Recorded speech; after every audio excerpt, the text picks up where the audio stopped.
Hi, everybody. Welcome to Mental Health on the Mic. I'm Bennett, I'm Lorraine.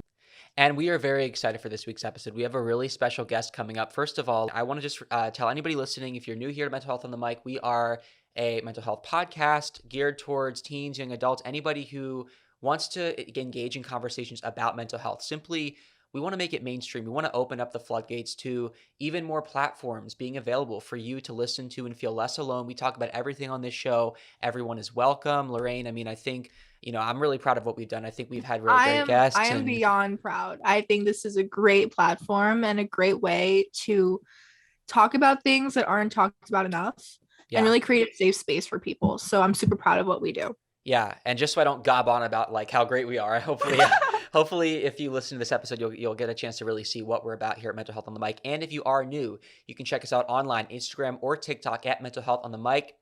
Check out our Yeah. website, mentalhealthonthemic.com. That's where you'll find all the links if you want to watch us on YouTube or listen on Apple Podcasts, Spotify, or wherever you listen to podcasts. The links are all there. Without further ado, Lorraine, let me tell you about this week's guest because Yes. I'm got to be honest, I'm a little starstruck, but I'm very Ah! excited. His name is Mhm. Jamar Rogers, and he first rose to fame on two of my favorite shows, American Idol and The Voice, as a Right. contestant. And since then, he's gone on to do a lot of great work in mental health, from meditation to mindfulness. And I figured, he's the perfect guest to have on our For show. He's sure. also been through a lot in his life. He's overcome Mhm. so much, and I'm gonna let Jamar tell you about what he's been through. But I can Right. just tell you, Lorraine, that he's somebody who has inspired me. Not only watching him on TV, but following him, seeing how he's continued to overcome all of these obstacles. Again, it's really just an honor to have Jamar on Mental Health on the Mic. So without further ado, please welcome to the show, Jamar Rogers. Woo! Hey, thank you for having me. It's so good to see you, Bennett and Lorraine. Thank you, Jamar. We Wow. we are so honored to have you. You are, in my mind, the epitome of what we want to discuss on Mental Health on the Mic, because just Wow. following you and knowing you for such a long time, so many aspects of your life, from your story of growing up and now the work that you're doing today with meditation and mindfulness, that are right in line with mental health. And on top of that, you're an Hmm. artist. You've been on The Voice, American Idol, and I'd love to talk about that Wow. some. But really, I want to start at the very beginning. Okay. You had some rough times growing up, and I know that you're the best person to tell this story. So if you could just walk us through maybe what kind of going from early adulthood to now, like what that journey has been for you. Yeah, man. First of all, thanks you so much for having me. It's a pleasure to be here. That's the first thing. Thank you. Second thing is, I just want to start off by saying that, like, we all have a unique story. We all have come from something. And so maybe you'll hear, maybe you'll see a little bit of yourself in my story, and maybe you won't. Don't let that like discourage you, because your story is setting you up to be the person you need to be. All right. That's the Mm, first thing. Um, I was born to a single mom. She was 19 when she had me, and she did the very best that she could, but she made a lot of mistakes. I just met my father 5 years ago, so growing up, I didn't know who he was. So I had a lot of racial identity issues. I was raised really religious, so like there was no rated R movies, no cursing, no secular music. Like we were really strict, and because of that, I felt like I was going to hell at a very young age because I felt gay. At the age of 7, I knew I was gay. But I also knew in the back of my mind that I couldn't say that out loud because I would go to hell. So, I mean, if you can imagine the mental health or the mental state that a 7-year-old child might be in, feeling so conflicted inside. And so I was teased. I was bullied relentlessly as a child, and so I learned very early on to like watch how I behave and watch how I say things so I won't, get people's ridicule. As a teenager, my teenage years were some of the worst years of my life. I had, people knew I was gay in high school, and again, that brought a lot of bullying. I had to transfer high schools because of the harassment. And the first time I tried to kill myself, I was 15, and I kept trying. I tried again when I was 18, and I was put away in a psych ward that time, and I ended up running away from home and staying away from home at the age of 17. So for my whole senior year in high school, I was couch hopping and staying on friends' couches. And though I graduated, um, I also left high school with an alcoholic. I was an alcoholic basically. So I was a mess. I know what it's like to be a mess, y'all. I know what it's like to hate what you see when you look in the mirror. I know what it's like to hate yourself when you're going to bed, to not want to live. Um, and so between the ages of 18 and 23, I was addicted to crystal meth. I was homeless. I was out there. I Those were some really dark days, Bennett, if I'm being quite honest with you. But redemption for me came in the form of HIV. I found out when I was 23 years old that I was HIV positive. And for a lot of other people, that might have I don't know, that might have been a death sentence for them, or that might have knocked them out, but it made me want to live more than ever. At that moment, I decided I want to live. And so I got off of meth at 23. I started turning my life around. I did American Idol when I was like 28. And then I did The Voice when I was 29, 30, somewhere around there. And I talked about having HIV on The Voice, which was an interesting decision because it was, what's the word? It was really scary to talk about something so personal on such a large scale. And I was afraid everyone's going to judge me. And who wants to start off their career as the AIDS guy? Like, I didn't want to be that guy. But y'all, I'm so glad I did, because in telling my truth, I discovered a backbone I didn't even know I had. I discovered a bravery I didn't know I had. I didn't win the show, but I came pretty damn close. And I wish I could say that after the show was over, everything was great and peachy, but no, I went through like another 7-year depression because I felt rejected and I felt like I wasn't good enough. And so it wasn't until about 2 years ago when I discovered mindfulness, when I discovered the art of sitting with myself and letting my thoughts just be. Once I was able to wrap my mind around that, I then began to learn how to be my own best friend. And that's what I want to talk about today. When you can learn to be your own best friend, then you become friends with your mind.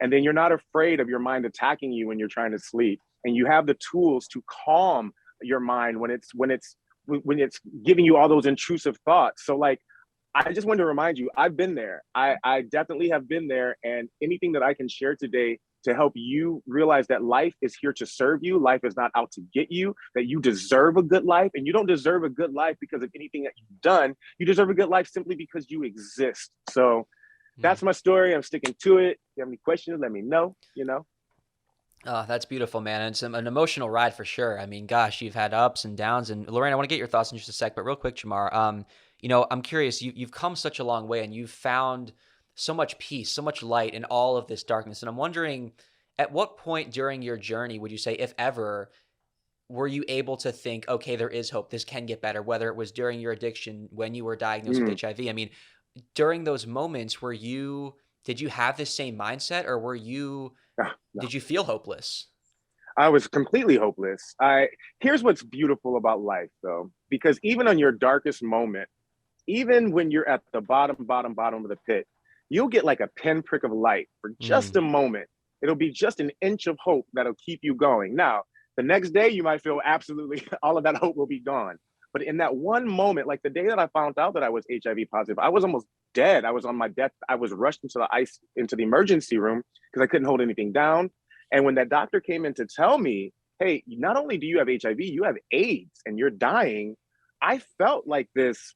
The only way I can describe it, I felt like a warmth traveled throughout my whole body. And in that moment, I knew I was going to be okay. Now, that feeling only lasted for about 30 seconds. But in that moment, I knew I would be okay. And then in the weeks that followed, the months that followed, whenever I would feel hopeless or despondent, I would remember that one moment where I felt that warmth, like, you're going to get through this. This will not kill you. This will not be the end of you. Wow. I just want to jump in really quickly because, not to make this about myself, but a little anecdote that I've talked about on the show many times was fall of 2020, I was diagnosed with epilepsy. I woke up in the hospital after having a grand mal seizure. And funny thing is I had actually been having some for a few years, but we didn't know what they were. I'd never been diagnosed. Doctors thought it was all kinds of other stuff. And as scary as that morning was, it was also in the middle of COVID where we're all, the world's just kind of gone to shit, whatever. But I was like, I need to start living my life to the fullest. That literally changed my life and my mindset. I shouldn't go into the whole thing, but I was in college, then dropped out, then decided I wanted to try again.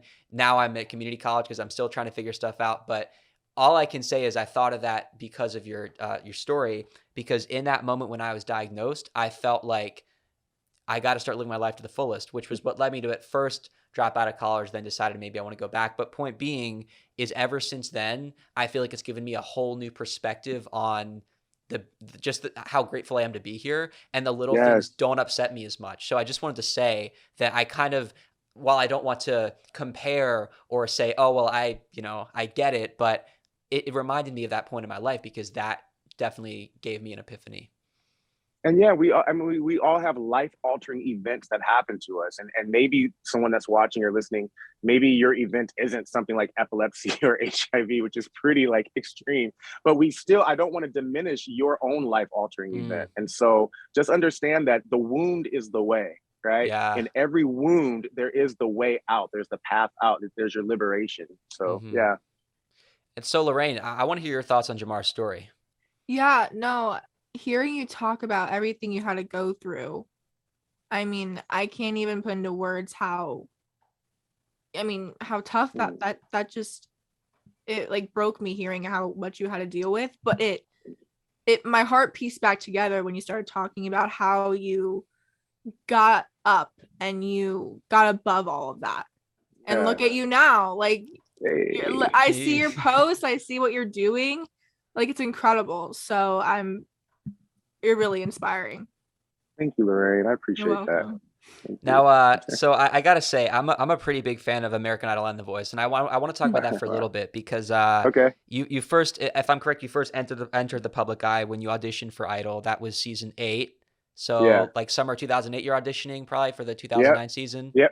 For 2009. Yep. And I have a couple of specific questions about that, but first, kind of on a more broad term, I mean, what comes to mind when you think of your Idol experience, that show in particular? Oh my goodness. Heartbreak. Heartbreak, because I auditioned with my best friend at the time. I learned from that experience that reality TV is about having a compelling story. Yeah. And at that time, I wasn't ready to disclose my HIV status. I wasn't even ready to talk about the fact that I, used to do drugs. I just wanted to be on there. I just wanted to sing and win and move on with my life. However, my friend who auditioned, his wife passed away 4 weeks before our Idol audition.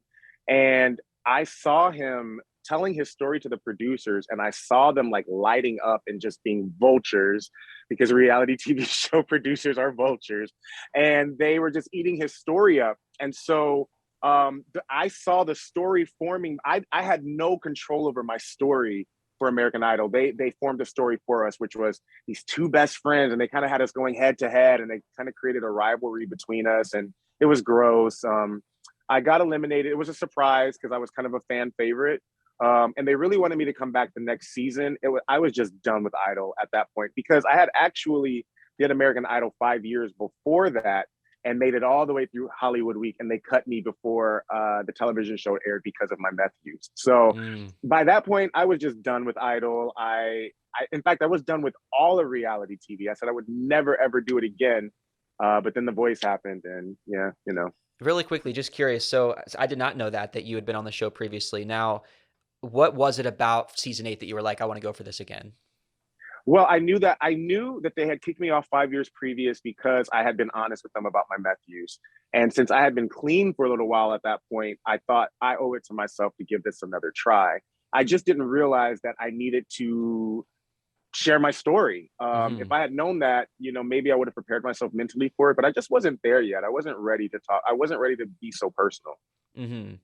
Yeah, that's interesting, because I remember that story. That's Danny Goki. He made 3rd place. Yeah. And yeah, you do. Wow, you do remember. Yeah. Yeah.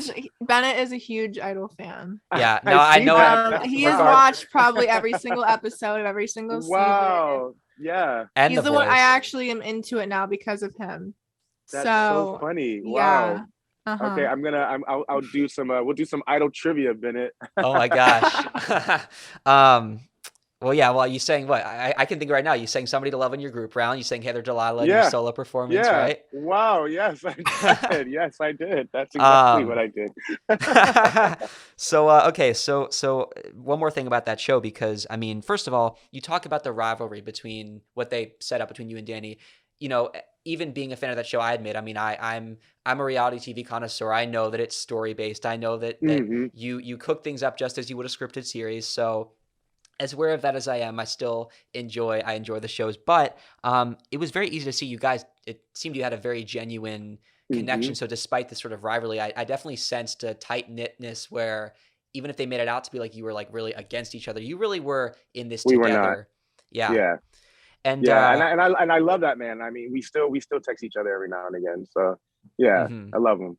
So okay, so you do get cut right before the top 36, which are the first voting rounds. They take you to Hmm. this judge's mansion, as they call it. And I watched a clip recently, and that's when Simon was still there too. And Hmm. you got cut right before live shows, and they make you do the long walk, the dramatic walk, make you sit in front of those four chairs. And but when you when you walked out of the room, your your attitude was positive. You said that this isn't it for me, and it wasn't. What was going through your mind as you're like, okay, now I have to prepare for the next phase of my Oh life? man, I was shocked. I wasn't the only one shocked. Yeah, The whole room the was whole shocked. We were room. all I saw shocked. those looks, man. I saw We Danny's eyes, Ryan's eyes.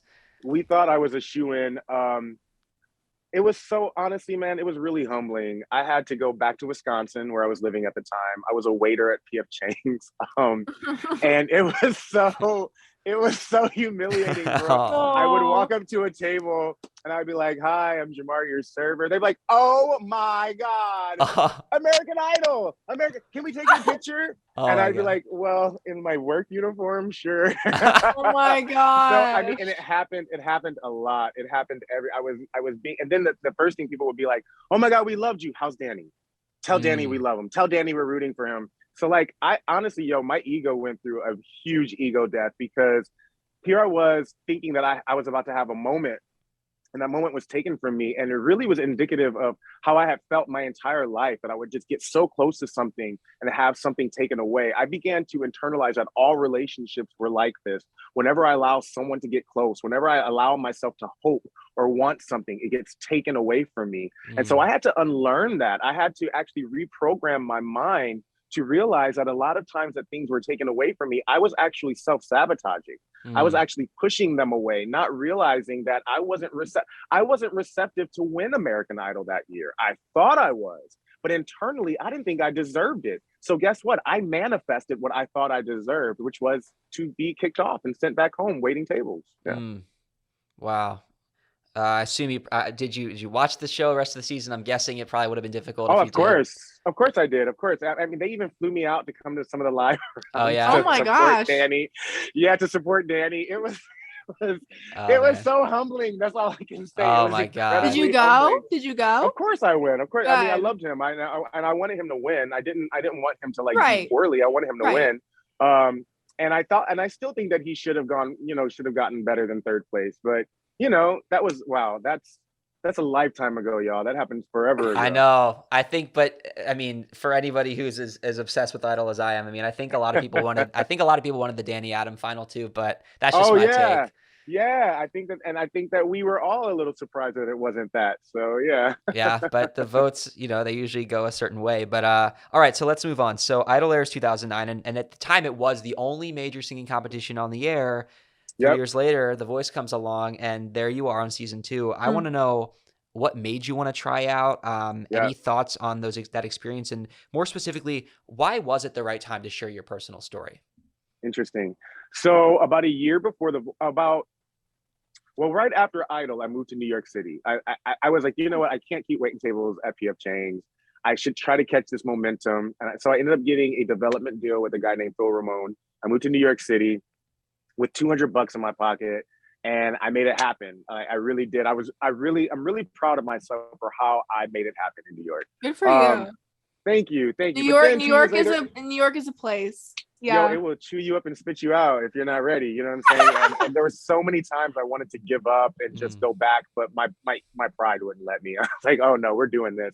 But 2 years after I got signed to that development deal, I got dropped from that development deal.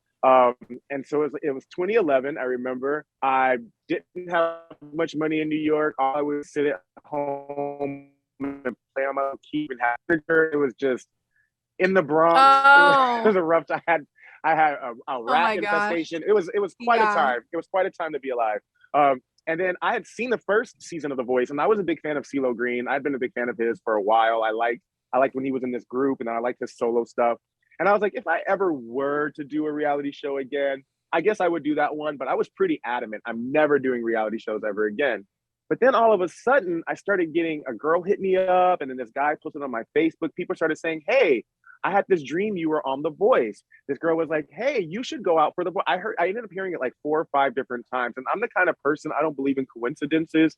I finally felt like the universe was speaking to me and that I should go out for this. So I said, "Okay, what the hell? I'll sign up for it." I went to the open cattle call. Like, I sit in line with everybody else. I didn't get any like special treatment because of American Idol, and I just flew through the audition process. It was just it was the easiest audition process I had ever been through. They just kept saying yes, yes, yes, yes. Now, initially, my story, I knew I had to tell a story, but initially I was not going to talk about HIV. I was just going to talk about, my history with drug addiction and being homeless. And they were cool with that. But I will never forget, it was one day as they were like preparing our hometown stories and all that stuff. If I'm being quite honest, I was in prayer and meditation that day. And I just felt the same feeling I had, that warmth when I found out my HIV status. I got that same kind of warmth, and I felt like it's time. And those are the only 2 words I heard inside. It's time. And I knew exactly what it was time for, even though I didn't want to admit it. I was like, no, the hell, it's not time. But after I like accepted it, I remember I called the producer. His name was Will. I'll never forget. I called him and I said, "Hey, Will, there's something I would like to add to my story, if that's okay. I'd like to add the fact that I'm HIV positive." And he got really quiet. He got like really quiet. And I said, "But under one condition." I was like, "I don't want you guys to start playing like Adele's like sad songs, Hometown Glory, like as you're telling my story. Like, I don't want people to feel sorry for me. I want people to see my story as a triumphant one, as someone who overcame something. And if you're willing to tell my story that way, then let's do it." And he's like, "I have to check with my boss. Let me call you right back." Yo, for the next 15 minutes, I was crying. I was pacing my floors. I was like, "Why did you do that, Jamar? You just ruined it. You just ruined your chances." And he called me back and he's like, "We'd be honored to tell your story. And we promise we'll do it in a very respectable way." And after that, guys, my life fundamentally changed. It was never the same again. Wow. Yeah. Because I stood on that stage and told my story, I was then invited to areas around the world, okay? Around the world, to stand in places where I was not qualified. I'm not qualified to speak at the Clinton Global Initiative or to be hired by the Shell Corporation to come to South Africa to talk, like, to tell people like, you're not alone. And no matter what it is on your darkest day, there's no pit too deep that you cannot climb out of. I'm living proof. There's nothing more remarkable about me than you. I just didn't give up. So that's my word to you. Don't stop. Don't quit. Even on those days you feel like you want to tap out so bad that you don't have any energy left. If you can just hold on, if you can just use the energy to hold on, you don't even have to do anything. Just hold on. I promise that tomorrow will change. That's the beauty of impermanence. This is what Buddhism teaches. Nothing is permanent. Not the good times, not the bad times. Things are always shifting and changing. And can you shift and change with it? All right, I'm done. No. Well, Keep going. amen. I mean, I think I think you talk about changing. You mean, you said you would never do reality TV again. Here you are on The Voice, making it a lot farther. And I do have a few questions about that show. But firstly, look at what that's done for your life, not just by having you finish, at a later spot in the competition, but look at where you are. It's almost been 10 years since season 2, and look at what you're doing today. I mean, oh man, yeah, I love it. I love how life has lots of twists and turns, and it can be a lot of fun if you go with it. Yeah. Yeah. Speaking of fun, talk to me about CeeLo, man. I mean, man, he was probably one of my favorite coaches. He certainly brought the fun on camera. What's it like to know this man behind the scenes? He's a musical legend who's mentoring you. Yeah. And I could tell from the Yeah. interviews I can ask about it because you genuinely seem to like I CeeLo love Green. him. So Yeah, yeah. not only we kind of had like a special little rapport. What I liked about him is he always called himself the exception to the rule. He doesn't look like what we think a pop star should look like. And so that was inspiring to me because I didn't think that I was your typical pop star either. And so here was this man giving me permission to be myself, to be my authentic self, and to embrace it. So to this day, I think he's a musical genius. I love his voice. On the day that I was eliminated, he called me back to the trailer and he was so apologetic. He was like, "I really, really, really wanted you to go further. I just want you to know I wanted you to." And so I really am honored that he stayed in touch with me. I'm honored that I got to hang out with him after the show and get treated to like backstage passes whenever he was performing. So he definitely like he kept his end of the bargain. He never promised me he was going to do a project with me or anything like that. So, Right. but he did promise to keep in touch, and he did. And so for that, I'm grateful. He was great. He was really, really great. You know, really quickly, I found a little clip, like 15 seconds on YouTube, of him commenting on one of your performances. I think it sums you up really well. So I want to play it. I don't know if Okay. you'll remember this, but here we go. Okay. You're such a survivor. Your story is a very empowering and encouraging, triumphant victory of life and perseverance and sacrifice, dedication and commitment. We can't help but all be inspired by it. We all love you here. Oh, Do wow. you remember that moment? I do. I actually do. Oh, That was a wow. really powerful moment. Yeah. Yeah. It was very emotional. I have no idea if it was that, if this is the performance that was from, but I have to say, one of my favorite songs, It's My Life Bon Jovi. You did that song. You also performed it on the Ellen Show. And Yeah. aren't those lyrics, like, they're so empowering? And I think for you, that must have felt really Oh, emotional. they were the most appropriate lyrics of any song I could have sang on that show. And you're Yeah. right. Those comments that he was giving me, they came after It's My Life. Oh, cool. So yeah, it's when he first gave me that song, I did not want to do that song. I was like, I didn't like I didn't like the arrangement of the original song. And so I was like, okay, I'll do this song, but can we like change the arrangement? And once we changed the arrangement, I actually fell in love with the song, because you're right. The lyrics were just, they completely embodied my story.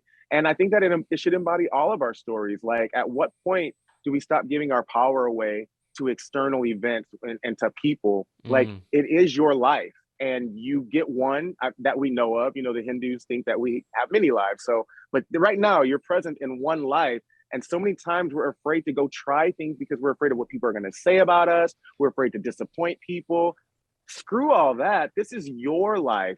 What can you do to make yourself like so proud of yourself? And that, to me, is being your own best friend, by taking control of your life and only answering to you. But you know, that's another tangent, you know. Well, that's wow. I mean, I'm blown away by everything, man. I mean, Lorraine, before we move forward, I'm wondering if you have any questions or thoughts from what Yeah, you've heard. I love the whole like be your best friend thing. I haven't heard it said that way before, but when you really start going into that, I was like, it makes so much sense. And I'm very willing to like apply that to my life, because I think, you know, I think it's great. I think everything you're saying is just amazing. And I'm sure people listening to this podcast is gonna really take what you're saying. Let me just shout out Lorraine. Let me just shout out Lorraine real quick, because we talked about this on last week's episode. She's always been a huge advocate for anti-bullying, and she's done an anti-bullying conference. She was in middle school when she did it, and I haven't had the chance to be with her in school, but I know that she's always like such a good example, Lorraine. I just wanted to kind of shout you out so that Jamar could hear a little more just about you, and you really inspired me. So Lorraine, how cool is that though? What inspired you in middle school to do something so momentous? Yeah. So basically, I had a really great guidance counselor in middle school, and she kind of, you know, she would observe how, you know, 6th grade, 7th grade, how we would act towards each other, and she kind of pulled me out of the herd. She was like, Lorraine, you have this light to you, and like I think you would be really perfect to be part of this conference that is hosted by one of the colleges nearby. So I did it in the summer for a week, and I attended, and I really learned at a young age the importance of being an advocate for people and being an upstander for people who in the moment aren't strong enough or to stand up for themselves when someone is targeting them. In middle school, that's where, you know, that stuff happens a lot, unfortunately.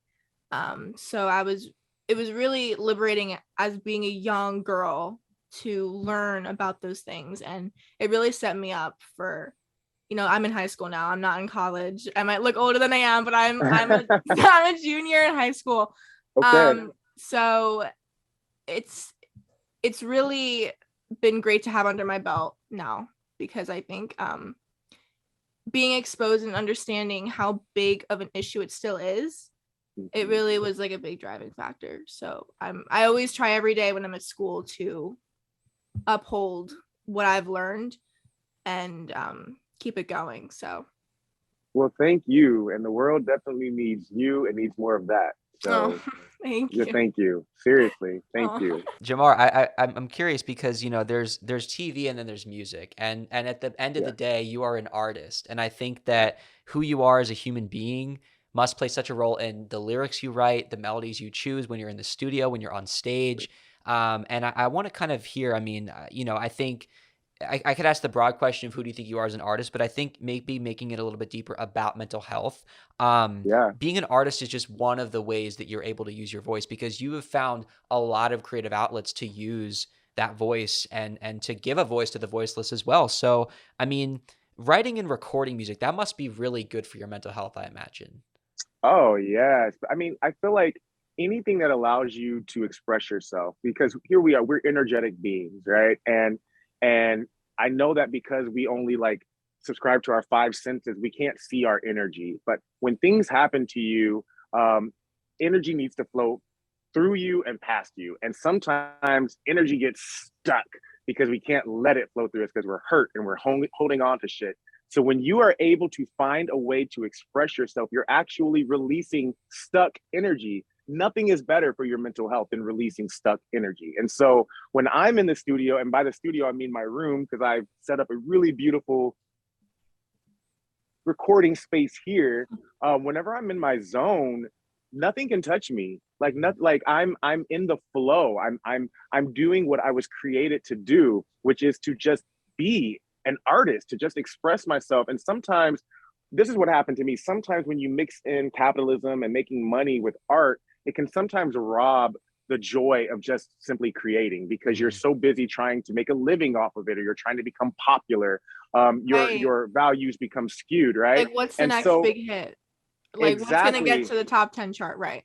And when that's your mode, when though like when you're just trying to be popular or clout chasing, is that's your motive, you're not going to come from a very pure, authentic place. So about 7 months ago, I decided to step back from music, something I had been doing full time for the last 10 years and been the way I made all my money because it just wasn't fun anymore. And lately, I've been making these meditation tracks where I sing in the background, but I'm also like using my speaking voice, and I'm showing the fact that I can play the piano and I can arrange a track and I can come put all these sounds together. So though it's not like the same as writing like a pop hit, it's still being in the studio and creating with music, and it's still making me happy because I'm in my zone. But this time I'm not worried about like trying to get rich off of it or trying to become famous off of it. And let me just tell you, fame is fleeting. Fame is such an empty thing to chase. You can be famous and broke.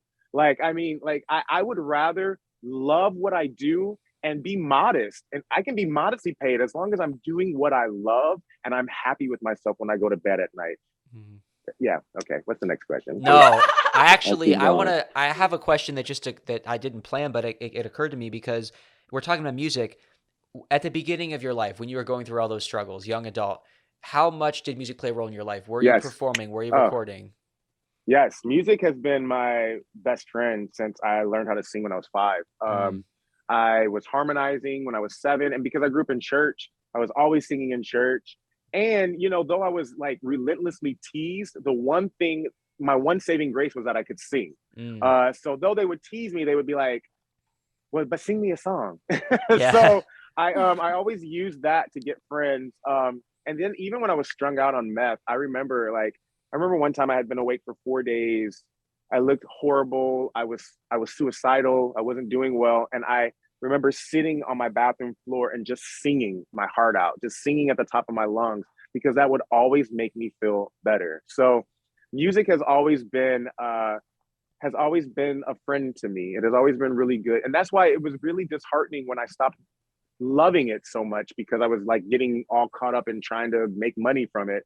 And now slowly but surely it's making its way back in my heart as my first love again. So Mm. I'm looking over here because that's where my whole setup is. Uh, So Oh, I yeah, love like, the background too, like the nice greenery. If you're watching oh, on YouTube, like you thank can see it. you. Yeah, Yeah, this is from Amazon, but behind it I have soundproofing. I love it. And I have soundproof all around my wall, you know, on my walls as well. So yeah. that's kind of cool to have a musical space at home because I'm sure a lot of singers do that. I mean, I'm in a home studio right now, and I think there's something about you know, when you do what you love and you can have that in your own living space, that's a privilege. Yes, you can roll out of bed, and it is a privilege, and I don't take it lightly, because once upon a time I used to have to pay for studio time and trying to arrange it and all that, and I'm truly fortunate and blessed to have everything right here. Yeah. Hmm. And that's, you know, I think that that's what's great about today. I mean, obviously technology is evolving and it's becoming, I'd say I'm sure pros and cons, challenges and things that make it easier as far as artists, whether like you have been doing music their whole life or they're just starting to pursue it. I mean, so many avenues through streaming of being able to get music out there, but then also the competition. You talk about fame, you know, I think it's Hmm. interesting. I remember, I think I caught an interview with you. I was watching, it was, I believe you were on The Voice, but you had mentioned how the fame wasn't what you were chasing. Even back then, while you were on Hmm. a national television show, Hmm. you were like, my purpose is to help people. And you were able to do that through music, through something that you love. But really you were Hmm. there to provide a message. And that's what you're still doing today. That has not changed. I think that that's so important. I'd imagine for any artist that they always remain who they are. Now they can evolve. They don't have to be the same lyrically or melodically, and Hmm. they don't have to be the same human being because human beings evolve. But I think that if you stay pure throughout the process, that's what the audience is going to pick up on. And I think with what we're seeing with today's charts, I mean, you know, I feel like we have so much less of this, like in the pop world at least, because I'm a big pop fan, but it's a lot less of this cookie cutter artist, you know, girls got to look Hmm. this way, guys got to look that way, Hmm. they got to sound like this, you know, and like you know, you had like the era where Dr. Luke and Max Barton are producing everything, but now you've got so Yes. many indie producers. Like, I think it's really cool because I think that comes from a place of authenticity. They don't need the Yes. machine, whether they're with a label or not. They don't need to use what everybody is using. They can be their own artist and find their own voice. I agree with you. I love that that's where we are right now. I love Yeah. that um, I can make a meditation and post it on YouTube the same day. Like that's awesome. Yeah, Yeah. yeah. It wasn't always like this, that's for sure. Right. Right. I'm sure a lot of changes in the past decade from, you know, starting out your career to where we are For in the music sure. business now. Oh my gosh, lots of changes within the last 2 years. Like, Yeah. we're I just we're yeah. we're evolving at a very rapid pace right now. Yeah. There's so much I want to learn about the music business. That's another one of my passions. I actually have a book called All About the Music Business that I got from my time at school, Belmont Nice. University. And Nice, man. our professor, it's from 2020 or 2019. My professor always says they're going to keep releasing new ones because the music industry is changing rapidly. Super fast. Yeah. Like now, like, I'm trying to get into NFTs, like yeah. Anyways, yeah. Dude, Everything's changing. I want to get into NFTs. My dad's been pushing me. He's like, Bennett, you want to break it because I'm actually my other passion besides podcasting is writing for TV. I really want to make it, Nice, man. and he's like, you should look into the cryptocurrency and the NFTs, and I'm like, I don't know where to begin. I already have so many learning challenges, and it's like overwhelming trying to understand this stuff. Where do you start, right? Yeah, yeah, yeah, yeah, yeah. We have to embrace change, man. And so, like, I'm just gonna say this one little thing. Change is the only thing constant in life. And I Yeah. really wish I would have wrapped my mind around that when I was younger, because all of the suffering comes from being resistant to change. Mm. Anytime something comes to us and we resist it, we instantly start hurting. We're suffering. Like, we don't know how to accept that a relationship is over. We don't know how to accept that something good is coming to our lives. So either we cling or we push things away. And if you can find that middle path where you're just okay, this is happening. I'm okay with this happening. I don't have to baptize it good or bad. This is just a neutral event that is happening. And my response determines if this is good or bad. So my response is going to be, I roll with the punches. I go with the flow. And honestly, if we could just go with the flow as a people, we would be a lot nicer to each other and there'd be a lot less turmoil. Right. Do you think, because this kind of goes back to what I was asking earlier about like where your mind was at when you were going through addiction, when you were going through HIV? I mean, do you think that, I mean, obviously those are changes that are scary as hell. So how Yeah. do you, when you have not just changes, but you know, even today after all you've been through, I mean, when you have big scary changes, then what happens? Then do you think it's like harder to be like, you know what, this is happening, I'm taking it as it goes, or like where's your head at when it goes to that? I think that I know that if I had had the knowledge that I have now on the day I found out about HIV, I would not have suffered as much as I did for so many years. Mm. My suffering came from me saying, I can't believe I'm going through this. I can't believe I'm going through this. I can't believe I'm going through this. The moment I said, I can believe I'm going through this and I accept it, is the day I had peace. Yeah. Right. Okay, this is, but it took me like 10 years. It took me such a long time to get to that place of just acceptance. And so whatever it is, whomever's watching or listening today, whatever it is you're going through that you feel like you just can't get through, please, first of all, understand that you can. You can and you will. And that's not to negate that whatever you might be going through might be the worst day of your life. It might be hard to get over the death of a loved one. It might be hard to get over losing your job. I'm not saying that it won't be hard, but if you can find the strength to just learn to begin to be willing to accept it, if you can just be willing to accept that this is happening, I promise you, you will have a peace that surpasses all understanding. Even when you are in the middle of a storm and people are like, how are you so calm? It's because you're accepting that this is happening. And my power is my response. So what is your response today? Are you going to respond with joy, with resilience, with hope, with optimism? Or are you going to respond with more, I can't believe this is happening. I'm a loser. I'm a victim. This always happens to people like me. If you believe that it always happens to people like you, you're going to continue to experience situations that happen to people like you. But if you can change your trajectory, if you can change where you're going, you actually change your trajectory. So anyway, and yes. we can't talk ourselves down to the level of people like you. We have to bring ourselves up to like maybe people like me in a positive way. Like maybe Yes. people like me can overcome. People like me can thrive even in a Yes. changing environment. Maybe That now that's the affirmation I'm talking about. Yeah, people like me, we overcome. People like me, I get underestimated, but look how I'm proving myself wrong. You know, like you can definitely. It's all. Don't even get me started on self-speak. The way we talk to ourselves makes oh my all the God. difference. And that's how I became my own best friend. Mirror work, me standing in front of the mirror and telling myself every day, Jamar, I love you. I forgive you. The things that happened to you weren't your fault. I know that you're trying the very best that you can. You're beautiful and people love you. You're talented. You're creative. You're resilient. I just started pouring that into myself every day in the mirror. And your whole vibration changes. Everything around you changes because as you begin to bless yourself and to instill and like goodness into yourself and compliment yourself, you start to walk a little bit differently. Your energy changes and then people start responding to you differently. And then before you know it, you're being invited places and you're doing things you never thought you could do. And it's all because you like complimented the hell out of yourself. Like, and that's free. That doesn't cost anything. Dude, Right. like, man, high school, I feel like I'm the definition of like, I didn't peak in high school, but kind of like look at me now sort of thing. Yes. There's like so many stories, and Lorraine's heard all of them as far as like what things people would say to me, and it would make me feel like shit. And I don't know. I think that, I mean, we have to remember where we came from. So I Yes. like to remember. I don't like to think of, I feel like, you have to, I would say, I mean, you're kind of the epitome of this. Like you have to recognize your past to acknowledge the present and look forward to the future because, Absolutely.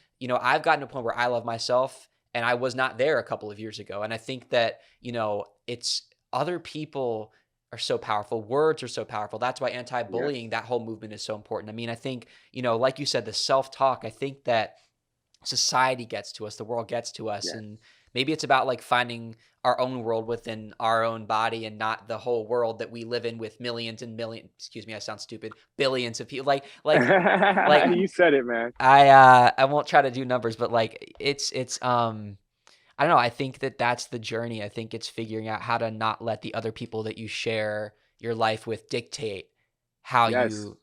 you go through life. And that's a challenge. I'm not going to sit here and act like Yeah. it's easy to go again. Like, say your parents want a certain path for you and you don't want that path.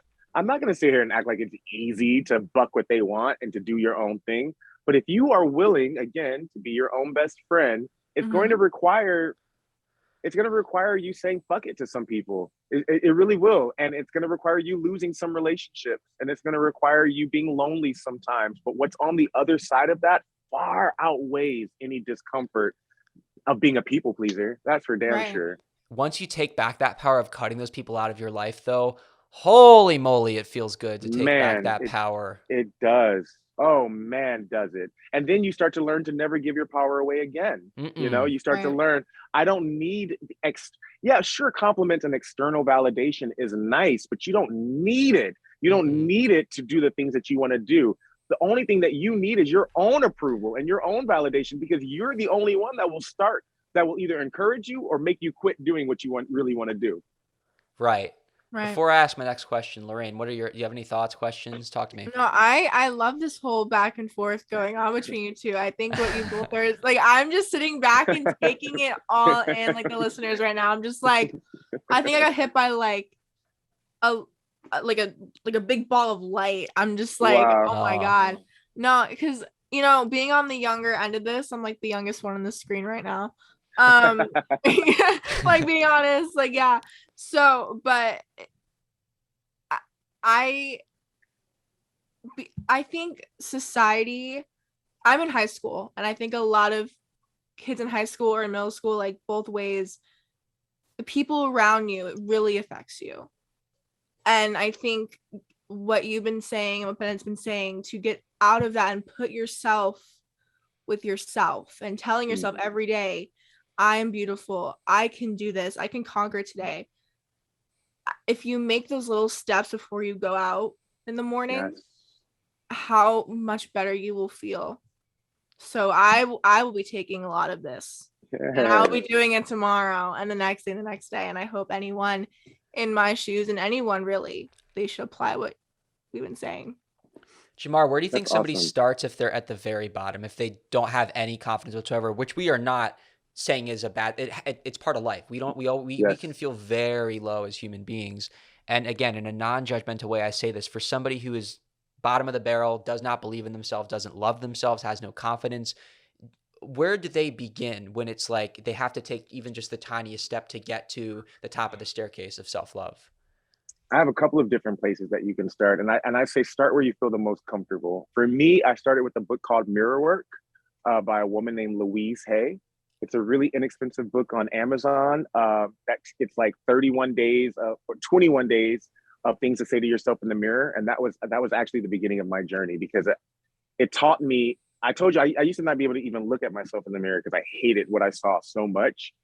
So to go from hating what I saw to telling myself, hey, I love you, that felt weird at first. But say you don't want to order that book, then get one of these and start writing out your thoughts. Just a little composition notebook here. I actually have, like, on my TikTok, I actually have a playlist of journal prompts to get you started to accepting yourself. Oh, love And that. you just start asking yourself certain questions like, what do I believe about myself? What do I deserve? What am I proud of? What am I afraid of? And the goal is to see what you actually believe about yourself, because so many times we're not really actually aware of our thoughts. We're not aware of our internal world. We're just go, go, go, go, go.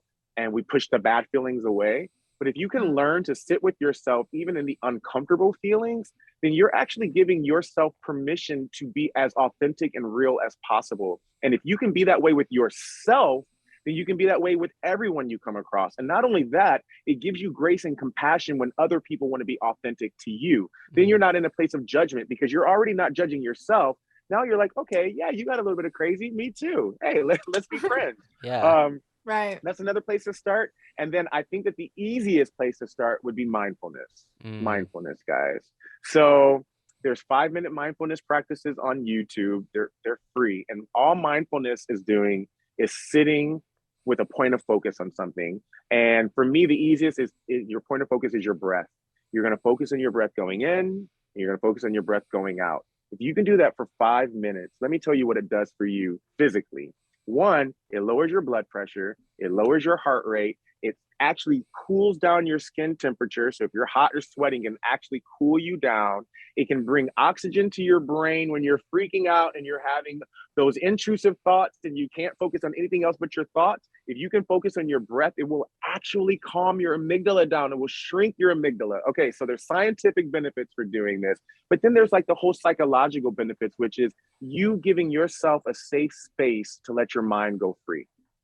A lot of people think that meditation means you have to quiet your mind. Absolutely not. You can't quiet your mind. You think 60,000 to 80,000 thoughts a day. You can't do it. Your mind is a machine. But what you can do is not latch on to those thoughts. So as you're sitting there and you're focusing on your breath and the thought comes, oh, I wonder what I'm going to eat for dinner. You just kind of let it fly by.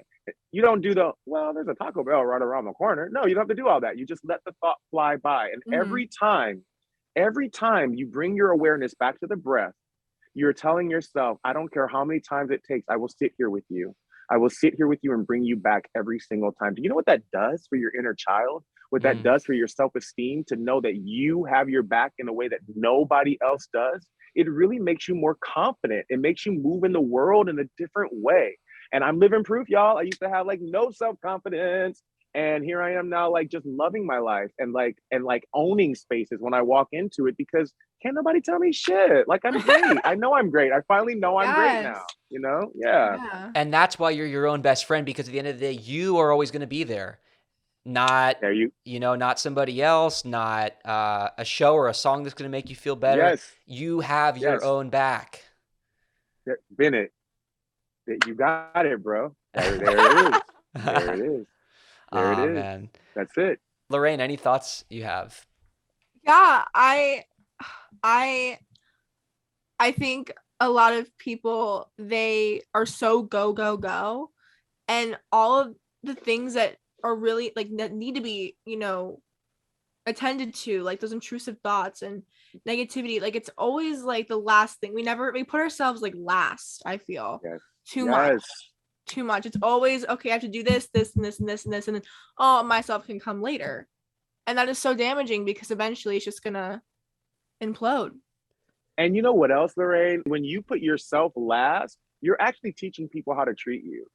You're telling other people, hey, it doesn't matter if you put me first or prioritize me. You can put me last too, because I've learned that how I treat myself is how the world will treat me. So if you are willing to take 5 minutes first, before you do the homework, before you call your boo, to take those 5 minutes to sit with yourself so that you feel safe and secure inside, watch how the world reacts to you. Watch how people start accommodating you. It's magic. It's the craziest thing in the world, but it works.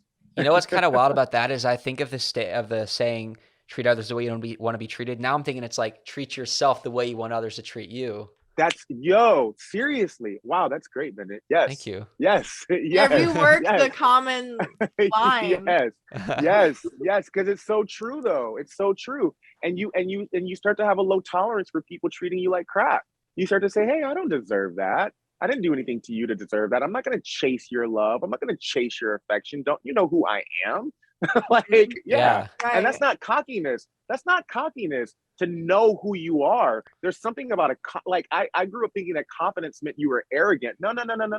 Owning who you are and being comfortable in your skin is your birthright. We should all be able to be confident and comfortable in our skin. That doesn't make you a bad person or arrogant. And we also don't need society telling us how to be, how to look, how to act. It's like, screw that. Let's just live within ourselves and imagine that idea of us being in our own world, and yes, existing with other people, but we should all be in our own world and not let the internet or the people we go to school with or the people we see at Starbucks tell us how we need to act, judge us for the way that we look. It's like, right? Yes. I mean, and the thing is, people will judge. We can't stop people from judging, but I can control my reaction. I can control my response to people's judgment. And really, when people are judging, they're projecting what they feel on the inside. I have found that a lot of people who judge where I'm in life right now, really, they're just sad because they're not as liberated. They're not as free to tell their truth. And so when you are free, your freedom can be offensive to people who are still in chains. It can make them feel like there's something wrong with you. Be free anyways. The hell? It's like, I find it fascinating. We actually talked about this last week, how every unkind word, every judgment is planted in a seed of fear or disappointment or sadness, like you said. And I find that, I'm a lot of times, if, none of us are perfect. If I'm not nice to somebody, I always realize that something is bothering me. It's not about them. It's about me. And I feel like the more people that understand that, the more we can work towards less judgment, more self-work. Yes, that's so true. And I don't know about you, there's been so many times in the past that I've taken out my bad day on other people. It really had nothing to do with them. But if they're already having a bad day, then they start to internalize that, oh, maybe I am an asshole. Maybe I'm not this good. It's just like this cycle, this never ending cycle. I blab on you, then you blab on them. And when do we stop? When do we stop and just say, I'm going to be gentle and realize that everybody's doing the very best that they can. Like, these are some crazy times right now. And so everybody, I feel like we have enough finger pointing. Why can't we just offer some more hugs and understanding, Yeah. One thing that I get really into when I watch my TV shows, my scripted shows in particular, is, well, I guess it could happen on reality because, as we know, it can be scripted. But, when I watch the characters and it's like the projection when they say something unkind to another character or they stir up shit and it's like they're projecting, and then Yep. how long sometimes it takes longer than other shows to like get to the root of what's really bothering them for that character to find out why they are being projected on. But I think that like one thing I love about TV is like we get to watch that and like kind of reflect, do we see ourselves in these people? Like, do we take ourselves Yes. out on other people? Yes. That's the beauty of storytelling, right? Like Yeah. the opportunity to see yourself in the story that's being told. Absolutely. Absolutely.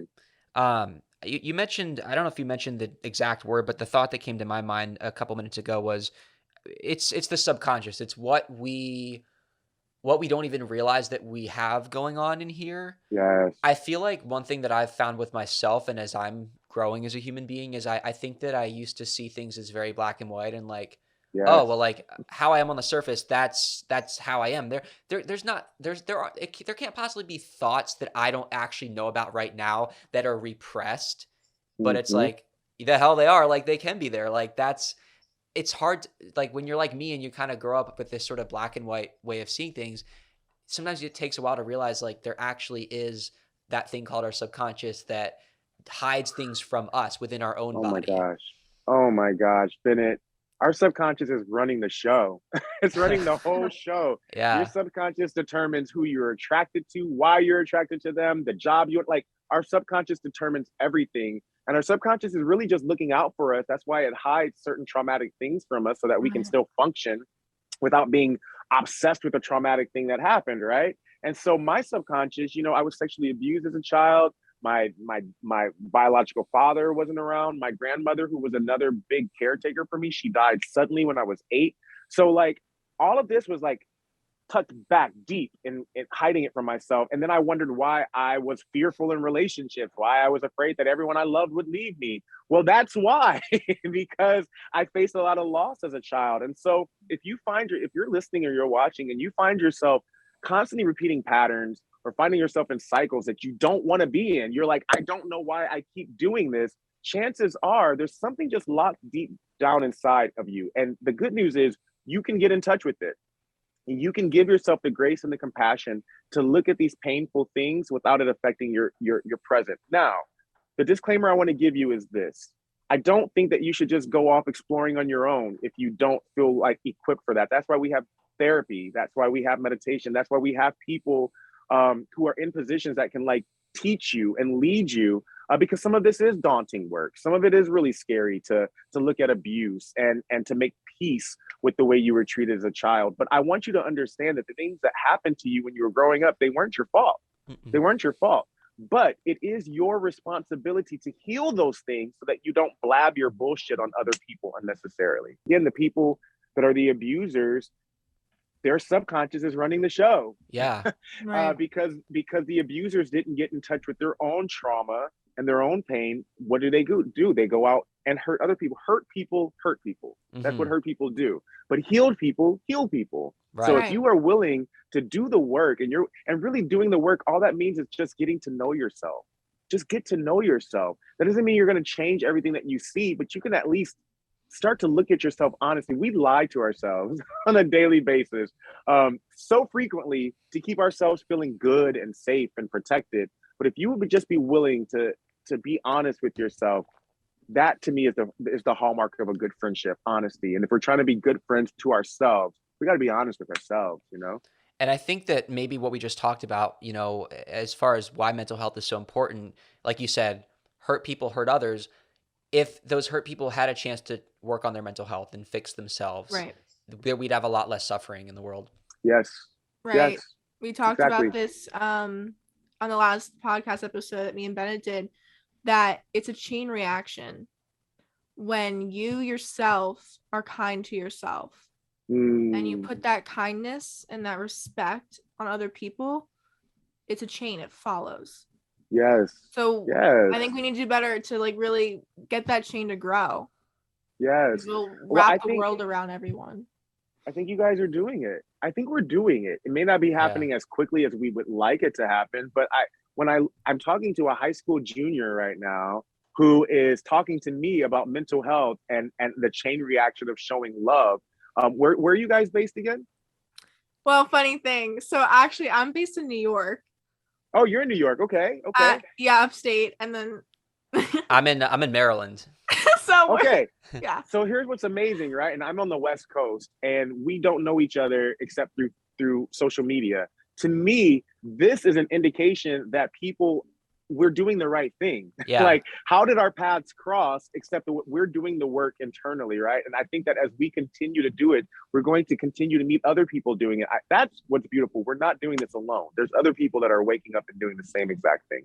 Oh yeah, and I mean that's, I think we have to look for hope in the world because as you mentioned, Jamar, we're going through a tough time right now. But honestly, my mindset is, even with COVID, even with what's going on right now in Ukraine, like all these things happening, the world's always been going through a tough time. And I'm not trying to Always. disregard the things that happened in 2022, but I think that honestly, it might be a bold statement, but I kind of think that mental health is the solution.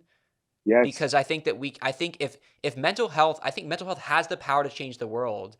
And again, I don't know if it's wishful thinking, but ending wars, just Yes. creating kindness in general, just walking Yes. down the street, Yes. I agree that mental health is the root of all of our issues. Yes. And Lord knows we all have issues. So yeah. It's Right. and it's mostly just people ignoring their shit and not being good friends to themselves. When you are a good friend to yourself, then it doesn't matter if somebody comes along and calls you a name, Mr. Putin. It doesn't matter if another country does something that you don't like, because you don't feel, your ego's not so quick to respond. But when you're all caught up in ego power and your ego just wants to defend you because you are a broken, scared little child on the inside, well then you're gonna bark and you're gonna bite and you're gonna fight back. But like you said, just being kind to yourself can really change the chain reaction. The older I've gotten, the more I've been fascinated by seeing how adults are all still children in some capacity. Oh my gosh, yes. Because being a young child and thinking that adults have their shit together, and then you become a young adult and you're like, not only do I not have it together, but I know someone that's 50, I know someone that's 70, and they've got problems. Yes.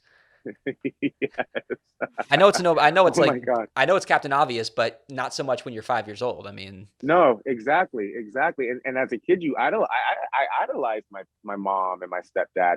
It wasn't until I was in therapy that I was like, oh my God, they didn't know what they were doing. They were like, I think when I realized at 30, my mom had a 10-year-old. She had a 12. I was 12 when she was 30. I couldn't have a 12-year-old now. So like, I can't even imagine, like, I don't know. It makes you give your parents a lot of grace when you realize that they too are doing the very best that they can with the information that they have. We're all trying, man. We're all trying. Yeah, we are. I wanted to ask, kind of going into a new section here. So I'm kind of curious about your spirituality and your maybe religious journey, how much you want to share, whether it's religious, not religious, because you started in the church. From what I can tell from following you, there is an element of spirituality. I don't know exactly where you are, so I'd love you to fill me in on that. So I was raised really strict Christian. I told you that, and I was a youth pastor back in 2014. So I was in it, and I love the church, and I love God. But my journey has taken me outside of organized religion, and I have been able to find God everywhere. And I've been able to find God in conversations like this, and find God at the beach and at the park. And so God is not limited to a cathedral or to a temple. What I truly believe is that we are all God having individual experiences. We are all one God having individual experiences. And this is why Jesus said to treat others the way that you would have yourself be treated, because you are treating yourself, the ultimate high self, however you treat yourself. So if I walk around cursing you, I'm cursing myself. I'm cursing the God in you, which is then cursing the God in me. And that's, if we could really start to honor the divinity that's in each and every single one of us. That's what namaste means. I bow to the God in you. And as you bow to the God in me, I have to treat you accordingly. I have to treat you with respect. And that means treating the homeless person on the corner, that's God. Treating my Starbucks barista, that's God. Treating Donald Trump, that's God. And even those people that rub us the wrong way and they ruffle our feathers, they are God. How can I love you? Even though you may not be awake to your true nature, can I love you awake? Can I treat you with the respect that you deserve, even if I don't agree with you? So that's where my spirituality, to me, that's it. Spirituality is not something to make you a holy person. It doesn't make you better than others. It doesn't elevate you to this status. For me, spirituality reminds me of my divinity, and it reminds me of your divinity, so that I can then go out and be a better human.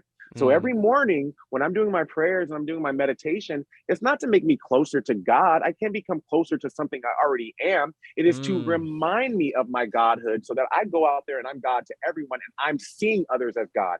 It's not to say that I'm God, now you worship me. No. No one here deserves worship. It's how do we come together to honor the God in each and every single one of us. That's my spirituality practice. I'm speechless because I don't know why I've never heard something like that before, because it's so on point. But like, I think it kind of answers the question of like, why are there people who, say they believe in God, but then don't treat other people well? Because if you ask me, if you're going to be all religious and like, oh, I'm with the Holy Spirit, how can you treat people like crap? And there's people that are like that, which is sad. It is. Well, because what I found with organized religion, people sometimes aren't looking for an experience with God. They're looking for a country club membership. They're looking for something that makes them feel better than other people. Yeah. And so I know growing up, we were always like, oh, the world, leave the world over here. We're going to heaven, but you're going to hell. That's not love. That's not love. And that's not God's nature at all. And God's nature is love, acceptance, forgiveness, compassion. Anything that is the opposite of that isn't God. It's ego. It's flesh. It's carnal. And so we have the unique opportunity to be God, to play dress up. My favorite teacher, Ram Dass, he says everybody's walking around as God in drag. And so you just it doesn't matter what skin color you are, what your skin suit looks like. When I see you, I see a spark of the divine. I see myself in you. And if I can look for what unites us instead of what divides us, life gets a hell of a lot easier. Oh, it does. I mean, division's such an awful word that we've heard time and time again over these past couple of years. And I have a question, it may be a bit challenging and it might be tough, but I think it's important to ask the real questions, which is, Jamar, what would you say to somebody who does not believe in God? Oh, I would say, neither do I. What I would say is, God is this broad term. And really, if I could get rid of that word, I would. How about we replace the word with love? You are the spark of love and I'm the spark of love. Love is your essence. Love is your birthright. Love is who you are, actually the energy of love in the flesh suit of Bennett right now, right? And so I would say, don't get caught up in the semantics. I don't believe in God in this term of someone sitting in heaven with this long beard that's like, I smite you. No, I mean God in the terms of the oneness of all, the source of all energy, the creator, so to speak. And even if you don't believe in the creator, maybe you just believe in the big bang. What was that spark that brought around the big psh? Whatever that spark is, that's what's inside of you. So you don't have to believe in God, just believe in the spark. Right. So to clarify, for somebody who may be listening or watching right now and saying, maybe because they've subscribed to this idea of ignore organized religion their whole life, they might be saying, I'm going to disregard what Jamar said because I don't believe in God. Your message to them is, it's not about God. It's about seeing everybody as one united being. Yes. That's it. Yes. That's it. Lorraine, your reactions? That's it. Thank you. It's a different way of looking at it. And I think the way that you portrayed it can make that idea a lot more, I don't know what the right term is. It's not a person, it's a philosophy. It's a philosophy. Yes. It's also, to me, it's also a state of mind, and it's also just a perspective.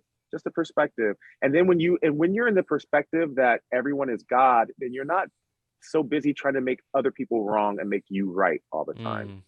In fact, you're just looking for ways to connect. That's it. How can I connect with your Godhood? How can I connect with the love that's on the inside of you? Let's just give it that word, God. How can I connect with the love that's on the inside of you? Mm.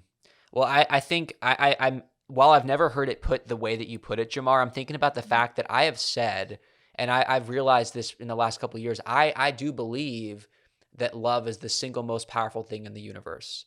Therefore, I align with what you're saying because I think that if we're all love, like it is hard when you're thinking about like the pessimistic side of things. It's like it's hard to look at, Mm-hmm. mean people, people we know, people we see on the news, celebrities, people who we do not like. It is hard Mm-hmm. to see love in people who Mm-hmm. we perceive as evil. So I think that it's is it ever hard? I mean, for you at least, if you're speaking for yourself, is it ever what is it like? Is it ever difficult to see love in people that maybe you've perceived as evil before? Absolutely. Absolutely. I'm still a human being. Of course, Yeah. it's not like always easy, but what I will say is having a daily meditation habit will help you pause before you judge people. Mm. I will say that I have been right in the middle of being like, oh, look at this. And I'll be like, wait a minute, wait a minute, wait a minute. What are we doing here? Yeah. What are we doing here, Jamar? Come on, we know Mhm. better. I have no idea what kind of day she's having. I have no idea what her story is. And I'm about to call her a name. Like, come on, we can do better than that. And so, I mean, I've had people cut me off in traffic. I've had people steal my parking spot and I've blessed them. I've been like, okay, God bless you. Keep it moving. It's just a parking spot. It's just a moment. I think it's very important for us to realize that when we are so busy judging other people's shadow, we're forgetting that we have our own shadow. Mm. We have our own compulsions and manipulative tactics and dirty games that we play. And again, I'm gonna bring it back to meditation. Meditation teaches you to become okay with all of it. It teaches you to accept the light and the darkness inside of you. What do I look like accepting the light and darkness inside of me and I can't accept it in others? So that's how I challenge myself to say, we are all human. We're all having this human experience doing the best that we can. We're gonna fuck up. We're Yeah. gonna make mistakes. You have to give people grace to make mistakes, but you have to give that only comes from you giving yourself grace to make those mistakes first. So yeah. I mean, of course, when Trump was in office, it was it was challenging sometimes to see the God in him. But then I'm not gonna lie to you. There was one time he was speaking and I began to see his inner child. I saw the little boy inside of him and I was moved to such compassion because I realized here was a man that was 70 plus that was still dealing with his own childhood trauma and his own issues of abandonment and feeling unloved. And so doesn't he deserve some sort of understanding? And we don't, At that's the least thing. We don't know what that childhood was like because we we don't know don't that know. part of him. We know the We don't know. Make America Great Again. We know what we've seen on The Apprentice. We don't know what happened Right. 65 plus years ago. That made him him. Yeah, that made him the way he is. We only see the way he is. And so if we continue to not cut each other slack, to not give each other grace, we're going to keep perpetuating that cycle of aggression. And I just want that aggression to stop with me. Who's going to stand up and be like, I will be compassionate. I will see the best in you when nobody else does. I will. I kind of thought of a saying because you were talking about like people cutting you off and stealing your parking spot. And I feel like if we could make a saying like replace F you with bless you. Bless you. Bless you. Yeah. Yeah. Oh my God. Because it's our instinct to I swear to God, I'm going to start doing that. I'm going to roll down my window. Bless you, guy. Oh my gosh. my Do that. That's awesome. Thank you. I don't know. It's our instinct to throw that finger up. It takes control, but we can keep the finger down and we can just be like, bless you. Bless you. And Yeah. also, and to keep tying it back to meditation, because of meditation, I've been able to stop when I get upset and ask myself, well, why does this upset you so badly? Yeah. It's just a parking space. Right. They just cut you off. Why are you getting so upset? And so now what meditation has done, when I get all worked up, instead of trying to push away that discomfort, I get curious. Right. Well, I wonder why I am so triggered. And when you get curious, then you can actually heal the trigger instead of bowing to the trigger and then getting all worked up. And then your power is in your response. So. Lorraine, any thoughts? I think after this I'm gonna be like a change. I feel so much right now. It's even hard to describe because I'm just so thankful that you're on here and you're preaching too. and saying all these things. I think so many people need to hear what you're saying. Wow. So Thank you, like Lorraine. I know we're not even like done, but I just want to say like thank you for being on here because it means so much to Bennett and I. I echo that. Well, thank you for having me, guys. Anytime I get to like fine tune my message is awesome. So thank you. I do want to ask about the meditation because I did want to get to, Yeah. you know, your guided meditation that's available online. Now, you know, it's as we talked about it, it's speaking, it's music, it's sound effects. I'm really, really fascinated with your creative process when you make these guided Yeah. meditations. So I've only made 3, and so far I think I've honed in my process. The first I have like 8 unreleased ones with me just like fine tuning it and practicing. What I would normally do is come up with a concept. And so the one that I just released last week is about it's a 5-minute anxiety release meditation. So 5 minutes for you to calm your heart rate, and I just walk you through like some mindfully counting your breaths, and then some like squeezing some body parts and releasing it. Some of the information I've gotten from a class. I'm currently in class to become a certified meditation teacher, even though I'm already kind of doing it. So some of the techniques I'm using are some of the things I've learned in class, and some of the techniques I'm using are things that have come to me while I'm meditating. It's kind of like a download that I get. So what I'll do is I'll start with the concept. The one before this one was a loving kindness meditation, and that's an old Buddhist one, and I knew I wanted to kind of put my own spin on it. So once I decide what the concept is, then I'll start playing around with some synths, some piano sounds. I'll figure out the chords, how I want it to go, the tempo. And then I'll start to add like some sound bowls or maybe a rain stick. I have all of these live nature sounds, and maybe I want to add some ocean sounds. And then I'll decide where I want to sing. Some harmonies might sound good here. It's all like intuitively led. I'm just kind of like, this feels good. That doesn't feel good. Let's try this. Let's not try that. And then the very last thing I do is record the narration. And I'll write out a script. What I'll do is I'll run through it about 10 times, and then I'll write out like my best parts, and then I'll make a script from it, and then it's ready to go. And I'm really enjoying the process, because what I'll tell you is every time I'm done, there's just such a peace in my room. It is the most peaceful hobby I have ever had in my life. Like, wow. It's just like a presence of just, life is good. Kind of like this feeling like, I don't know why I ever worried about anything. Life is good. And I want to do that forever. Like, that just feels good to me, you know? Yeah. And so today I had a really momentous phone call with my teacher. And he just got named by USA Today as one of the top 5 meditation teachers to follow. And he wants to partner with me on some things, guys. And I'm very excited because, y'all, I just decided to make this leap a few months ago. And in just a few short months, my life is already drastically changing. So if you would just do the one thing that scares you, if you'll just take the leap, the net always appears. Sometimes you have to jump while you're afraid. Wow.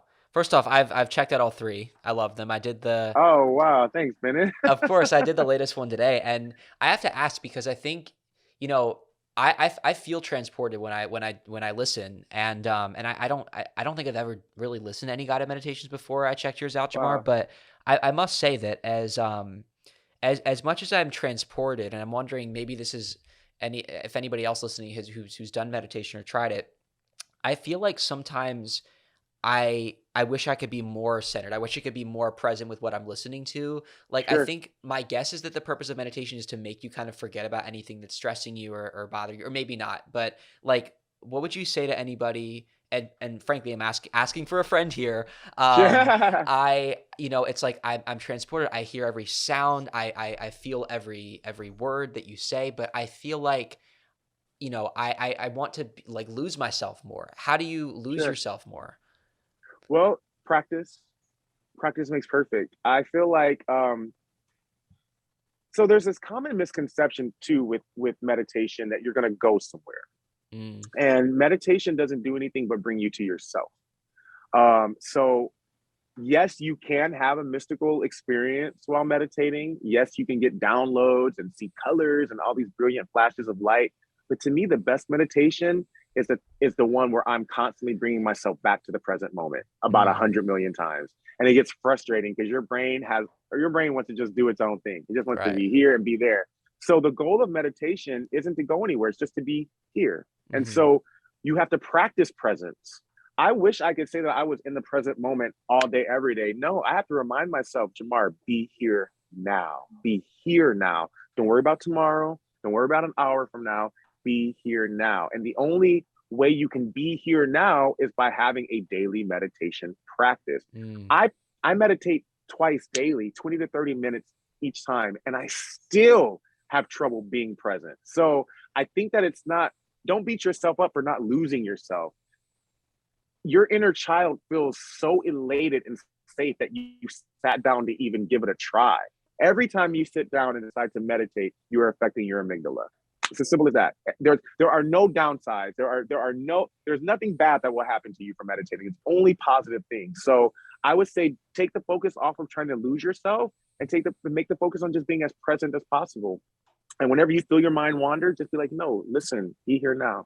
Listen to what's happening right here now. I don't have to worry about what I'm going to eat next, where I'm going to go tomorrow. Be here now. The future always takes care of itself. Would you compare it to deciding one day I want to get in shape and then expecting, like, I guess what I'm saying, it's like you can't expect to Yes. just get a six pack the first time. Oh my God. No way.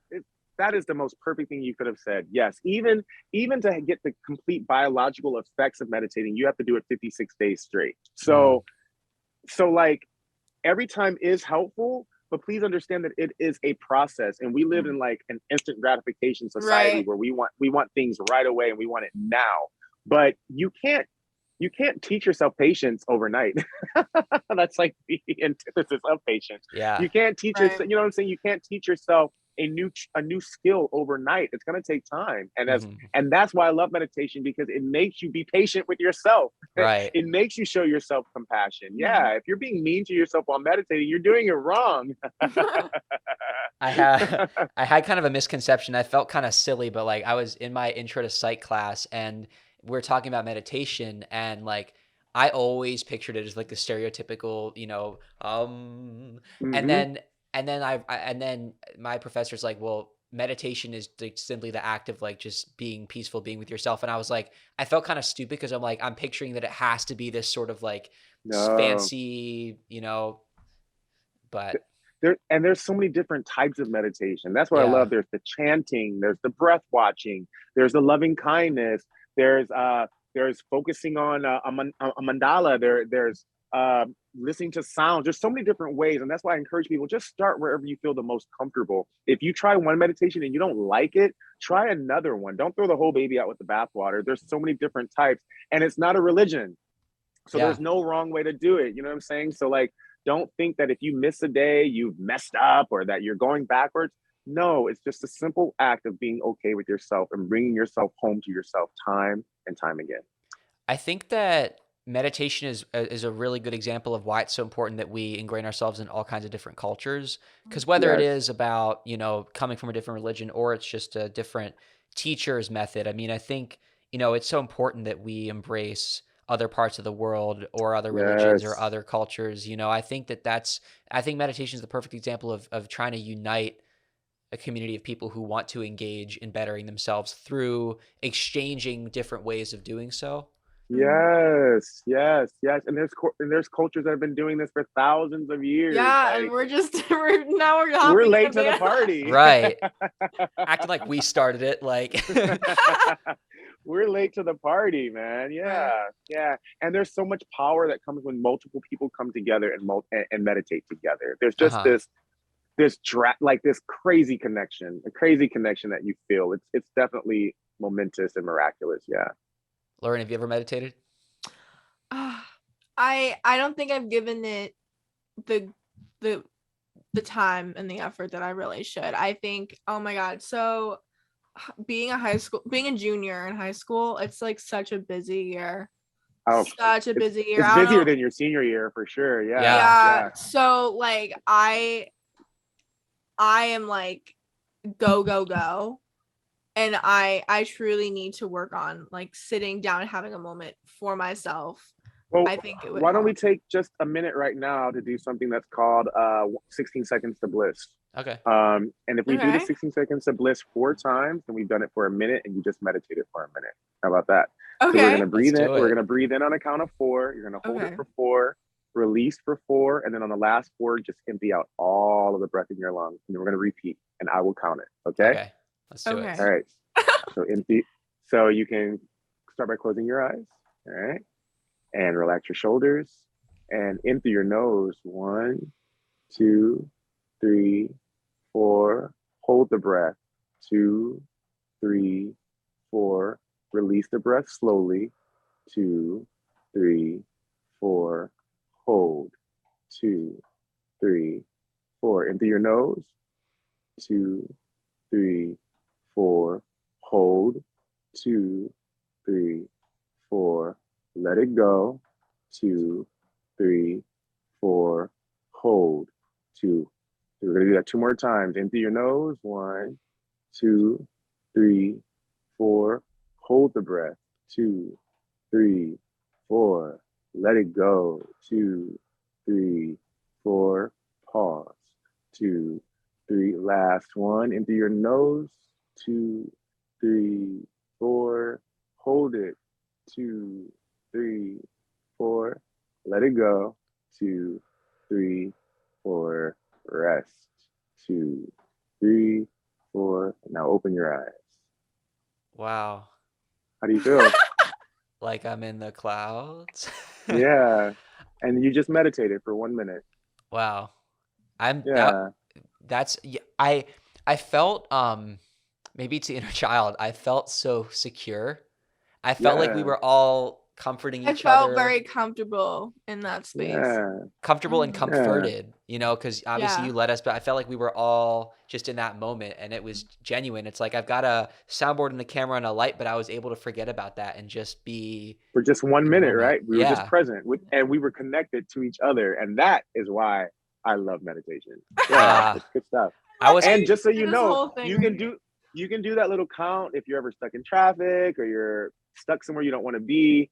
I do it all the time in traffic. Like I have to. yeah. I'm like, let's do 16 seconds of bliss, Jamar, so we don't bless you, you know. West Coast LA traffic. Yeah, so it's as simple as that, guys. Thank you for doing that with me. Yeah, Thank Lorraine. you for bringing that to Yeah. I was incredible. I was going to ask Yeah. Lorraine if you have any questions about meditation so far.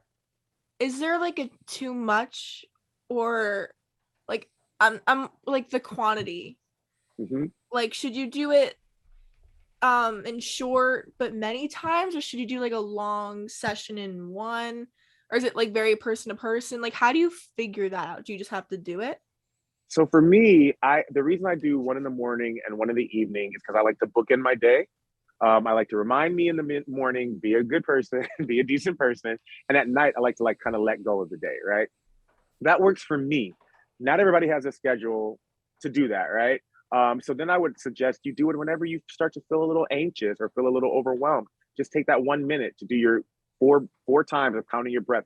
Just remember 4, the number 4, in 4, hold 4, let go 4, rest 4. You do that 4 times, you instantly start to feel a little bit better, and it brings you into the natural moment. So say you don't have time to do 5 or 10 minutes in the morning, maybe do it on the way to school for just 1 minute. Do it in between class, or do it in class, girl. Like, like do it in class in the middle of a test when you're freaking out. Take that 1 minute to just center yourself. And in doing so, you're calming your nervous system. You're taking your nervous system from a state of fight or flight and letting your nervous system know you're safe, you're calm. So whatever works for you, there are no rules. Y'all, there are no rules. This is not a religion. Whatever makes you feel the most safe, you call the shots. Got it. So important to remember too that there's the biological factors, like you said, the nervous system. I mean, our mind is so powerful and our body is powerful too. And I think that if we can Yes. calm our mind, the mind is like, hey, body, you can calm down. Yes. Yeah. That's exactly what happens. The mind calms the body down, but that also means that the mind works the body up. Yeah. So, like it's that's why we have to be friends with our minds, because the Right. mind can actually cause us to be sick. Yeah. No, literally. I think that there's so many misconceptions about mental health and I'm glad that we are in the time we live in where it's becoming normalized and Me too. our main goal of this show is to help make mental health mainstream. Right. I think that think about there's times when you're you speak about feeling anxious or depressed and people tell you to get over it, or you think about, the fact that needing help or therapy, therapy has been seen so negatively by so many people. And more recently, it's Right. becoming something that's more normalized. What are your thoughts, Jamar, on like the misconceptions about really, like you said, our mind can make us sick too?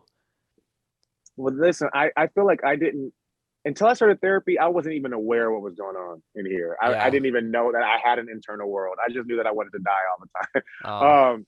It wasn't until I think that it was even over the last 2 years as my meditation practice has increased, has made me realize how I have been my own worst enemy. Mhm. It's me. It's nothing outside of me. It's me, the way I perceive things, the way I judge the world, the way I think that the world is out to get me. It is all me. And so that's why, like, you have to understand your brain, it has these neural pathways. And this is why we repeat these patterns, because we're so used to thinking a certain way, doing things a certain way. When you meditate, you are actually forming new neural pathways in your brain. You're giving your brain different perspectives and different ways to see things. And case in point, y'all, when I was on The Voice, I was not in therapy at the time. I was not meditating. However, I was really stressed out. I was reading the comments on YouTube. I was letting people's comments get to me, watching the blogs, all that crap, right? I had TMZ, it caught me. It was a whole bunch. It was a lot. My hair started falling out in clumps. I didn't even know what alopecia was, but I was internalizing my stress so much that my own thoughts caused my hair to fall out of my head. wow. Now, thank God, it's been 10 years. My hair has grown back, except for one little annoying spot. But it's grown back because I've changed. I didn't get like the cortisol shots or anything. It grew back because I started changing my thoughts. I started reminding myself, you're safe, and that there's a difference between danger and discomfort. And when you have complex PTSD or you've been through traumatic things as a child, you start to think that the world is dangerous and that you can get hurt doing anything. So I had to sit with myself, y'all, and it has been a journey. There are some days that are easier than others, right? But I have promised myself that I'm not going to abandon myself, no matter how challenging it gets. And that's how I've been able to change my thinking. That's how I've been able to heal my brain. And literally, that's what you're doing. You are healing your brain. And I think that when we talk about mental health, we don't talk about brain damage enough. Like we talk about like states and moods and personality disorders, but we don't talk about the damage that is actually inflicted on our brains from the food that we eat, from drug use. There are so many factors that contribute to an unhealthy brain. So let's just start talking about all of it. So you're right, it's not stigmatized anymore, that we can just all start healing our brains and being decent people. I Right. think that the fact that you have, let's be real here, probably been through every terrifying thing imaginable in your life. And I imagine that when people hear you and you're making a difference in their life, whether it's through meditation or mindfulness, whatever you're doing to help them, I feel like, it's very comforting to hear you say everything's going to be okay, because I know that you've been to places in your life where it was so dark and Yeah. it took a while to find the light. And so I think that, whether somebody, you even said multiple times that like, whether we've had different experiences, we're all going through our own things and we all have our own story. But I feel like, you're the perfect person to guide others and help others, Wow, because man. Yeah. Wow. you've seen everything there is to see, as far as like, I'm like, we need more realness in the world. We need more Mhm. people to share the truth, because you are so open. And I've watched interviews you've done. I've seen stuff from when you were on The Voice. I've seen stuff from a couple years Oh, later where nothing is, you don't hold anything back. And that's important. We need more of that. wow, man. Well, you made me emotional, so thank you for Oh. Oh, that. hey, Lorraine, you want to make it more uh, emotional? Yeah, I would like to make it more emotional. You are I wow. think, we're put through things and, we get to the other end, which you have, and your messages and what you are sharing with people, you are impacting so many lives and hearts. So Thank you're you. really doing great work. And being on this podcast is amazing, and we're so grateful. Oh man, this has been really beautiful, guys. Thank you. I want to Thank ask you one you. of those like deep, simple questions that you either might be like, oh, I know it, or I have to think about it. Jamar, what is Okay. your purpose in life? Wow. That's a good one, man. And I'm glad you asked me that question because You know, the Hindus and the Buddhists, they call it your dharma. What is your dharma? Your path. And I feel like recently I just submitted to my path. I didn't know what it was. I thought it was to be a pop star, thought it was to be this and to be that. But I really think that my purpose is to love me and to love my life. And let me tell you, like, if I do that, if I mean, like, love me completely and love my life, everything else falls into place after that. Everything, it puts me in the right places. I get the right opportunities. I do the right work. As long as I love me and love my path, love my life. Because what happens when you love you unconditionally, you will take a chance on things that people said you weren't good enough for. You'd be like, well, who says? I'll give it a try anyways. And then before you know it, you find yourself in places you never could have imagined, all because you believed in yourself in a way that nobody else did. So I'll simplify it. If I love me and love my life, I will always end up where I need to go. Wow.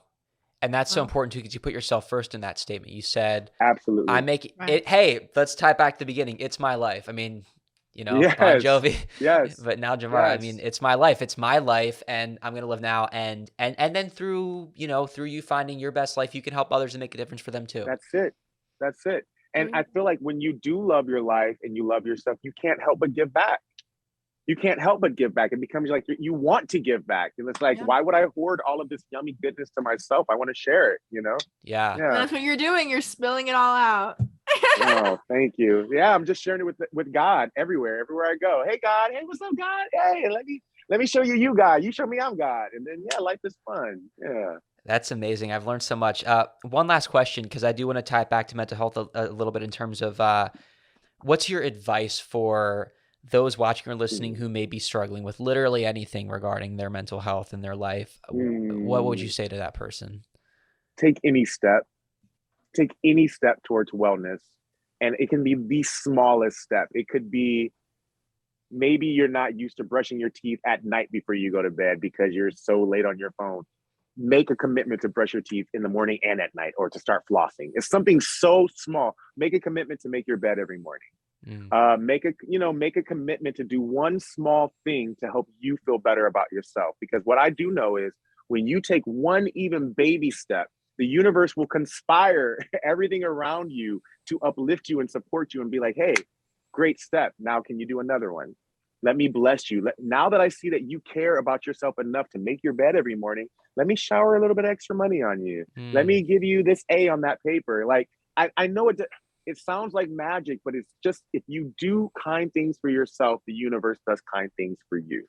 So just start with small. Start very, very, very small. I'm not saying you're going to run and do your mirror work, or you're going to go out and get a journal. But if you can just decide, you know what, I'm going to do my laundry one day a week. Or how about, here's a good one for me. I'm going to actually put my laundry away when it's clean. It's something as small as that, you know? I'm with you there, man. Just do that one small thing and watch how small things around you begin to change. So I honestly think that one small thing that people could do, because they've already gotten so much good information and insight after listening to this conversation, I have to say that if they just follow you that on Instagram or any of your platforms, that is frankly a big step because of all that you have to offer. And I don't want to leave any stone unturned in terms of promoting your meditation mindfulness. Please tell everybody where they need to go for anything. Tell them. So on TikTok, I'm just Jamar Rogers, JamarRogers. On Instagram, I'm Jamar Rogers Official. I do my most stuff on Instagram and TikTok. And on YouTube, Jamar Rogers. I have all my singing videos and my meditation videos on YouTube. So just Jamar Rogers. There's only one of me out there. Run it up. That's awesome. Well, for all of you guys listening and or watching Mental Health on the Mic, thank you so much. You can go to mentalhealthonthemic.com. Check us out on Instagram or TikTok at Mental Health on the Mic. Jamar, thank you so much for being a part of our show. Thank you so much. Thank you guys. You guys are awesome. I appreciate you so much.